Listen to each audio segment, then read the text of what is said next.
अपने my YouTube channel दोस्तों बहुत स्वागत है आपका अपने यूट्यूब चैनल में। दोस्तों अभी से वीडियो कर दीजिए लाइक और चैनल दोस्तों साथ में वाला जो दबा लीजिए, क्योंकि भोजपुरी सभी छोटी बड़ी खबरें आपको इस चैनल पे देखने तो मिलती रहती है। तो बता दो खेसारी लाल यादव जी आए तब माल का गाना रिलीज हो गया है, जिस गाने का नाम है दोस्तों हम तब पढ़त बानी हो। जी हाँ दोस्तों, गाने का नाम है हम तब पढ़त बानी हो।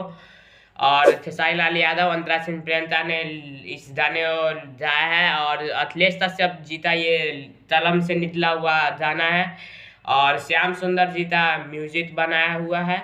और इस बार आप सोच रहे होंगे आदि शक्ति है, तो जी नहीं दोस्तों, ये आदि शक्ति फिल्म से नहीं, ये शिव शक्ति फिल्म से आया है, जो कि आदि शक्ति का ये दूसरा चैनल है। तो उसे भी आप लोग जाइए सब्सक्राइब कीजिए और खेसारी लाल यादव का गाना सुनिए और धमाल मचाइए, भूचाल लाइए।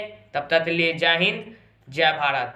और गाने का नाम काफ़ी अनोखा है, हम तब पढ़त बानी हो। जी हाँ दोस्तों, तो कैसा लगा नाम और पोस्टर कमेंट में हमें जरूर बताइए। जय हिंद जय भारत।